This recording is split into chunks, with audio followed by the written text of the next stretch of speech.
Hello दोस्तों, welcome to I UPSC. और हम शुरू करेंगे इन्वायरमेंट नवंबर का करंट अफेयर्स।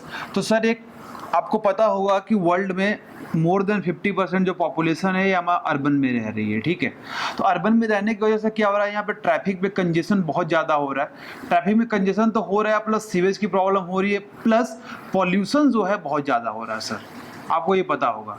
ठीक है, तो दिल्ली का आपको डाटा लेंगे ना, दिल्ली में डाटा ये है कि 65% लोगों के लिए यहाँ बसें हैं और जो रोड पे केवल 5% ही जगह लेती हैं।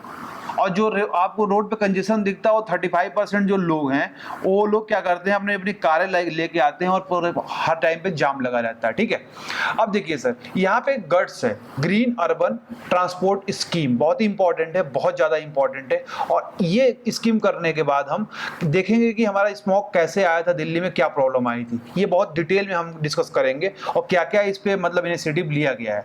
तो चलिए शुरू करते हैं। गट्स में क्या है सर, बेसिकली कि ग्रीन अर्बन ट्रांसपोर्ट करना है, मतलब ग्रीन अर्बन, ओके समझ गए ना आप, हरा भरा करना है। तो क्या करोगे आप, किस पे आप ज्यादा फोकस करोगे? Non motorised infrastructure. सर, जो नॉन मोटराइज्ड इंफ्रास्ट्रक्चर होती है इसमें पैदल चलो और साइकिल से चलो, ये दो चीज होती है। उसके बाद मेट्रो का यूज करो और पब्लिक ट्रांसपोर्ट का ज्यादा से ज्यादा यूज करो। बता दिया ना, 65% के लिए बसें हैं और केवल 5% ही जगह लेती हैं। लेकिन हमेशा प्रॉब्लम कहाँ पे आ रही है, जो 20% यहाँ पे अपर क्लास रह रहा है उनकी वजह से क्या हो रहा है कि यहाँ पे बहुत ज्यादा पॉल्यूशन हो रहा है सर।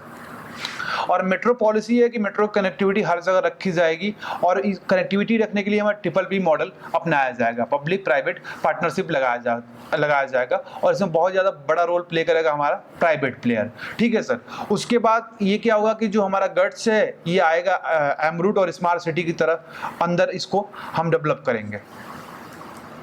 अब देखिए, जो कोरल ब्लीचिंग हो रही है, हमारा सबसे ज्यादा कोरल ब्लीचिंग हो रही है हमारा ग्रेट बैरियर रीफ्स में। क्यों हो रही है? कि हमारा टेम्परेचर इंक्रीज कर रहा है सर, इस वजह से हो रही है। लोकटक लेक बहुत इंपॉर्टेंट है हमारे लिए।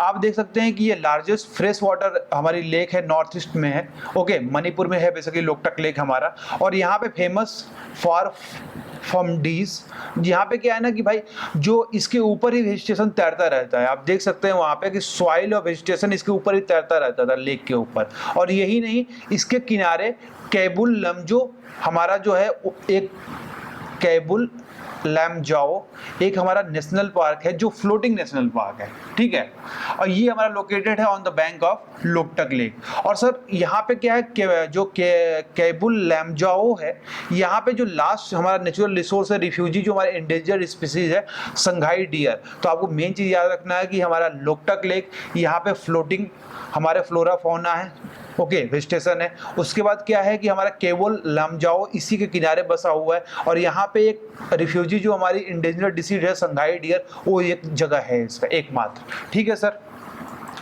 देख लीजिए, आप यहाँ पढ़ भी सकते हैं, उसकी मैंने फोटो लगा दी है, आप यहाँ पे देख सकते हैं उसे। अब देखिए अगला टॉपिक जो हमारा आ रहा है सर, अगला टॉपिक ये है दिल्ली में स्मॉग की क्या प्रॉब्लम आ रही है। सर, आपको पता है कि दिल्ली वर्स्ट अफेक्टेड है हमारा एयर पॉल्यूशन से, और एयर क्वालिटी यहाँ पे 10 टाइम्स खराब चल रही है, 10 गुना ज़्यादा खराब चल रही है। रीज़न क्या है? जो हमारा स्टबल बर्निंग करते हैं पंजाब और हरियाणा में। सर, बात ये होती है, स्टबल बर्निंग का मतलब ये होता है कि आपने धान और गेहूं की आपने फसल देखी होगी और इस समय जो कटाई होती है वो मैकेनाइज्ड होती है, हार्वेस्टर से होती है। तो जो मान लीजिए हमारा गेहूँ की फसल लगी हुई है और धान की फसल लगी हुई है, तो जब क्या होता है कि हार्वेस्टर कट करता है ना, तो ये आधे पे कट करता है, ये जड़ से कट नहीं करता है, तो ये चीज़ें बच जाती है, ये बायोमास से हमारा ये बच जाता है, इसको स्टबल बोलते हैं। ठीक है, अब क्या होता है कि किसान को अपना खेत साफ करना होता है, तो यहाँ पे लाता है, उससे माचिस लगा देता है और पूरा ये जल जाता है। जल जाने से ये क्या होता है कि सॉइल की जो फर्टिलिटी है ये भी कम होती है, प्लस वहाँ से बहुत सारा एयर पॉल्यूशन होता है। और एयर पॉल्यूशन होने के कारण देखिए पंजाब और हरियाणा में हमारे स्टबल की बर्निंग कर रहे हैं, इस वजह से उसका इफेक्ट कहाँ पे हमारा आ रहा है? दिल्ली में उसका इफेक्ट आ रहा है ना। इसकी वजह से क्या होता है, हमारा स्मॉग होता है। बेसिकली ये विंटर में होता है, समर में क्यों नहीं हो सकता? क्योंकि हवा चलती रहती है, उसमें स्मॉग रह नहीं पाएगा, है ना। तो ये हमारी बात होती है। तो क्या क्या सर आपने मेजर लिया अभी तक? ऑड इवन पॉलिसी लगाई है, 10 साल से जो पुराने हमारे डीजल के व्हीकल हैं उसको आपने बैन किया है, और यही नहीं, जो कमर्शियल हमारे व्हीकल्स इसको आपने डाइवर्ट किया है कि दिल्ली मत घुसाओ, इसको बाहर गुड़गांव होते हुए निकाल दो या नोएडा होते हुए निकाल दो, इस तरह से डाइवर्जन किया गया है। ओके, और यदि ये दिल्ली से पास होंगी तो कंपनसेशन लिया जाएगा, पॉल्यूशन टैक्स लिया जाएगा।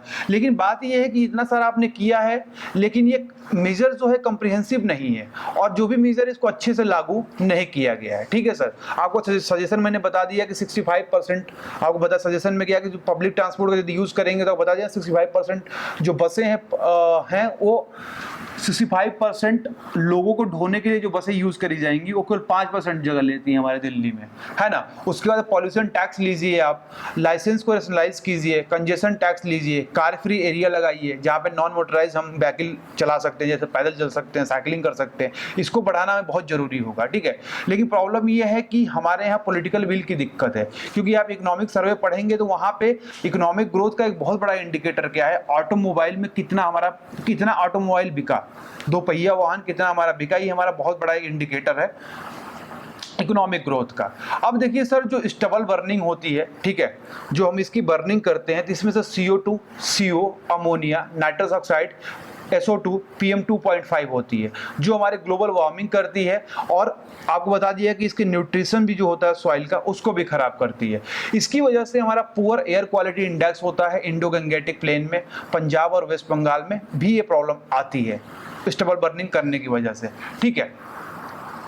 और ये सबसे बड़ा एक रीजन है, ट्रांसपोर्ट तो है ही, धूल तो है ही, वेहिकुलर पॉल्यूशन तो है ही, लेकिन सबसे बड़ा जो रीजन है स्टबल बर्निंग आ रही है। तो सर आपने क्या मेजर लिया अभी तक स्टबल बर्निंग को रोकने के लिए? तो पंजाब सरकार ने बोला है, इसको प्रोविजन लगा दिया है कि भैया आप स्टबल बर्निंग आप नहीं कर सकते हैं पैडी स्ट्रॉ का, धान का जो बचा हुआ खुट है, जो इसका जड़ है, उसकी आप क्या कर सकते हैं, बर्निंग नहीं कर सकते। वही नहीं, नेशनल ग्रीन ट्रिब्यूनल ने हमारा क्या किया है कि आप क्रॉप की बर्निंग NCR में बैन कर दिया है। और देखिए सर, बात यह है कि यहाँ पे जो हमारा ये आपका स्टबल है, ये स्टबल में क्या है कि आप इसको बायोमास की तरह यूज कर सकते हैं, है ना। अगली स्लाइड में आप देखेंगे कि इसको बायोमास की तरह यूज कर सकते हैं। इससे आप पेपर बना सकते हैं, बिजली बना सकते हैं, ये सब कर सकते हैं, इथेनॉल निकाल सकते हैं, एनर्जी बना सकते हैं। लेकिन प्रॉब्लम ये आती है ना कि इसमें इन्वेस्टमेंट नहीं होता है।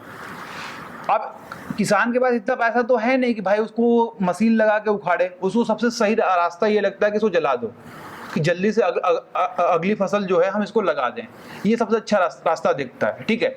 तो इसको उखाड़ना, मैकेनाइज लगाकर मशीन को, ये काफ़ी एक्सपेंसिव पड़ता है, ये हमारी प्रॉब्लम आती है ना। और यदि इसको आप उखाड़ लेंगे तो काफ़ी चीज़ें इससे काम हो सकती है हमारी, जैसे कि फोडर हमारा चारा का काम कर सकता है, इससे आप पेपर बना सकते हैं, कार्डबोर्ड बना सकते हैं। लेकिन इस सब चीज़ों के लिए आपको क्या चाहिए, इन्वेस्टमेंट चाहिए, है ना। तो इसीलिए हमारा आप आगे देख सकते हैं कि हमारा जो MS स्वामीनाथन साहब ने बोला है कि इसको रोकने का एक ही तरीका है सर, कि इसको कमर्शलाइज कर दीजिए।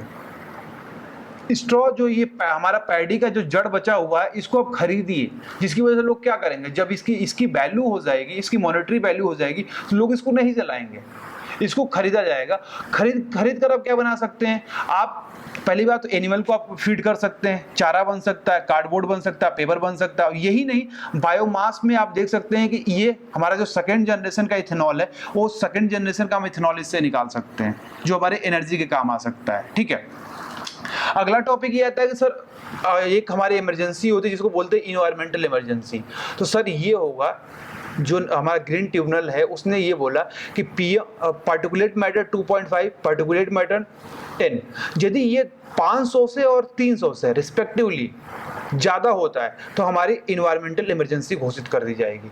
तो सर इन्वायरमेंटल इमरजेंसी में होगा क्या? सर ये होगा कि आपको जितने भी thermal power plant near by areas में हैं उनको बंद करना पड़ेगा। और यही नहीं, कंस्ट्रक्शन की एक्टिविटीज़ हैं इनको आपको बंद करना पड़ेगा टेम्पररली। ये हम क्या है, हमारा इमरजेंसी होती है।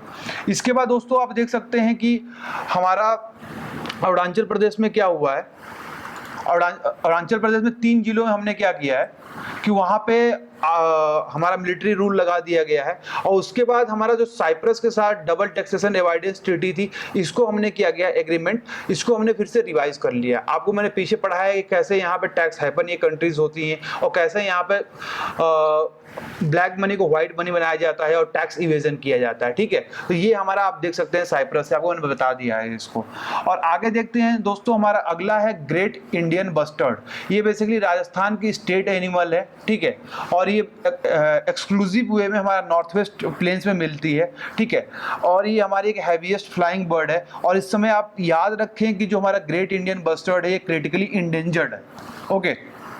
तो ये हमारा नवंबर का रहा इन्वायरमेंट का section, current affairs. Thanks for watching दोस्तों, हैव ए नाइस डे।